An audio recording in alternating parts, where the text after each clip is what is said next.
So today we are going to solve one of the questions of block diagram reduction. So this is a question which has been asked in AKTU exam 2014-15 and it was of 10 marks. So we are going to solve this question. Fine. तो यहाँ पे कुछ हमारे basic rules हैं जिनको use करके हम block diagram को रिड्यूस करेंगे एंड एक हमें सिंगल ब्लॉक डायग्राम में इस पूरे कॉम्प्लेक्स सिस्टम को रिड्यूस करना है. सबसे पहले कुछ बेसिक पॉइंट्स हैं जो आप ध्यान में रखिए ताकि आपके लिए इजी हो जाए इस तरह के क्वेश्चन सॉल्व करना. सबसे पहले तो ये वाला एक रूल होता है, लाइक लेट्स से यहाँ पे एक समिंग पॉइंट है. फाइन. और इससे यहाँ पे आपको मिला कोई जो भी यहाँ से आउटपुट जाएगा उसमें G1 मल्टीप्लाई होके इधर आपको आउटपुट मिला और इसका फीडबैक आपने समिंग पॉइंट को वापस से दिया. This is your H1. तो इस तरह का जो एक डायग्राम है, एक ब्लॉक है.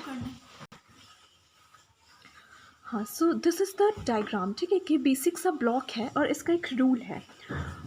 ये रूल आपको ध्यान रखना है और हम कोशिश करेंगे कि जो भी हमारा कॉम्प्लेक्स सा डायग्राम, ब्लॉक डायग्राम है उसके अंदर इस तरह का ज़्यादा से ज़्यादा टाइम पे वो इस तरह के फॉर्म में आ जाए, है ना, क्योंकि इसका एक पर्टिकुलर फॉर्मूला होता है. यहाँ पे अगर ये RS है and if this is CS, तो इसका फॉर्मूला क्या कहता है कि CS by RS is equal to G1 upon. अब देखो यहाँ पे पॉजिटिव है और यहाँ पे पॉजिटिव भी हो सकता है और यहाँ नेगेटिव भी हो सकता है. अगर ये पॉजिटिव है तो आप क्या लिखते हो, 1 minus G1 into H1. This is G1, right. So this is the function which it gets reduced. ठीक है, ये हो जाएगा आपका एक सिंगल ब्लॉक.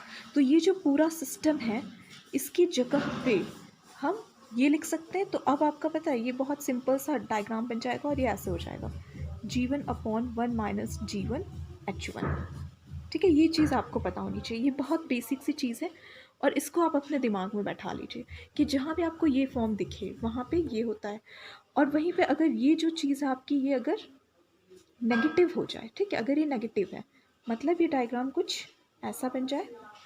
RS यहाँ है आपका, दिस इज पॉजिटिव, यहाँ पे G1 है, इधर आपको CS यानी आउटपुट मिला है और ये आपका इधर गया नेगेटिव साइन है यहाँ समिंग पॉइंट के पास.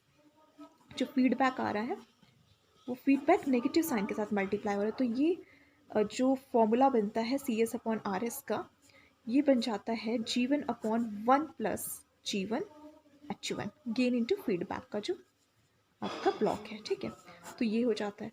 तो ये दो चीज़ें आपको याद रखनी, ये ध्यान रखना बिल्कुल ध्यान से कि समिंग पॉइंट पे साइन क्या है फीडबैक वाले का, क्योंकि ये बहुत ज़रूरी है. ये चेंज होता है, कभी प्लस होता है कभी माइनस होता है, अकॉर्डिंगली ये फॉर्मूला चेंज हो जाता है. अगर दोनों प्लस है ना तो यहाँ पे माइनस होगा, अगर एक ये वाला प्लस है और ये वाला माइनस है तो इट विल बी 1 प्लस. ठीक है, माइनस है तो प्लस एंड प्लस है तो माइनस, ये ध्यान रखना. ठीक है, because this is very important thing, क्योंकि फॉर्मूलों का ही खेल, अगर फॉर्मूला गलत तो क्वेश्चन गलत. ठीक है, तो ये चीज़ आपको क्लियर हो गई. अच्छा, अब ये एक आपको ध्यान रखना कि आप जनरल केसेस में क्या करेंगे कि ये जो क्वेश्चन कॉम्प्लिकेटेड सा गिवन है यहाँ पे, इसको आप इस सिंपल फॉर्म में लाने की कोशिश करेंगे जहाँ जहाँ पे ऐसा नहीं है. ठीक है, वो अभी हम देखते हैं कि कैसे हम वो करेंगे. तो एक तो ये चीज़ आपको ध्यान रखनी है. ठीक है, चलिए अब आगे प्रोसीड करते हैं और जो भी रूल्स आते जाएंगे वो हम देखते जाएंगे कि कैसे क्या हो रहा है. ठीक, चलिए तो अब हम स्टेप 1 देखते हैं, that what we will do. Let's come to the question. हम क्वेश्चन यहीं पे रखते हैं और हम एक दूसरे पेज में इसको दैट इज सॉल्व इट, ताकि क्वेश्चन आपके सामने रहे. सी, अब जो हमारा स्टेप 1 है, ठीक है, हम स्टेप वाइज चलते हैं, एक एक स्टेप में हम इसको रिड्यूस करते जाएंगे.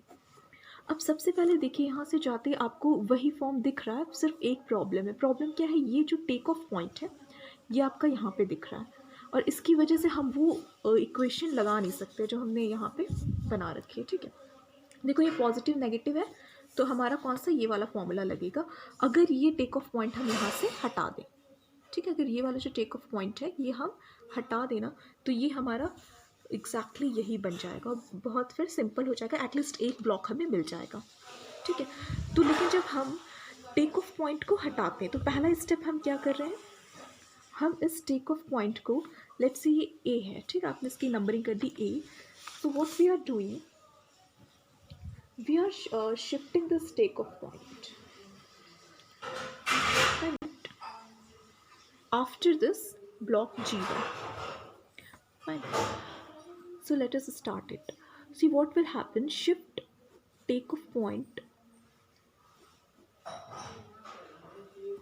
A before, sorry after G1. अभी वो G1 से पहले ही लगा है, अब आपको उसे G1 के बाद शिफ्ट करना है. तो इसमें देखो किस में चेंज आएगा. ये पॉइंट जब यहाँ पे था तो इससे यहाँ से आने वाला इनपुट इधर चला जा रहा था और वो इनपुट क्या हो रहा था आपका G1 पे जा रहा था. ठीक है, फिर G1 से मल्टीप्लाई होके वो यहाँ जाएगा. बट जब आपने इसको यहाँ से यहाँ शिफ्ट किया, ठीक है, तो जब ये पॉइंट यहाँ शिफ्ट हुआ तो अब यहाँ पे G1 के ब्लॉक में क्या जा रहा है. और सी हम लोग कर क्या रहे हैं, ये हमारे ब्लॉक G1 है और ये इस तरह से कुछ है. ठीक है, यहाँ पे टेक ऑफ पॉइंट है लाइक दिस.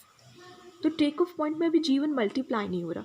जब हम इस टेक ऑफ पॉइंट को शिफ्ट करेंगे तो ये कैसे हो जाएगा. इट विल, लेट्स से ये G1 है. ठीक है, तो टेक ऑफ पॉइंट यहाँ आ गया और यहाँ पे कोई ब्लॉक है. तो अभी इस ब्लॉक में जो भी वैल्यू जा रही है उसमें G1 मल्टीप्लाइड नहीं है.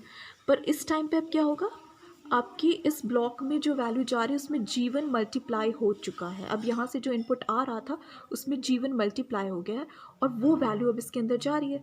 तो जो इनपुट यहाँ जाएगा ना इस ब्लॉक में, उसमें आपका G1 मल्टीप्लाई हो रहा होगा. Okay, please do one correction. यहाँ पे G2 लिखा है. ठीक है, this is G2, this block. Fine. तो अब ये G2 में जा रहा है तो हम यहाँ पे G2 बाय G1 कर देंगे क्योंकि हमें ब्लॉक की वैल्यूज़ नहीं चेंज करनी. जो हमारा इनपुट आउटपुट किसी ब्लॉक में जा रहा है ना, जैसे ब्लॉक है इसके अंदर जो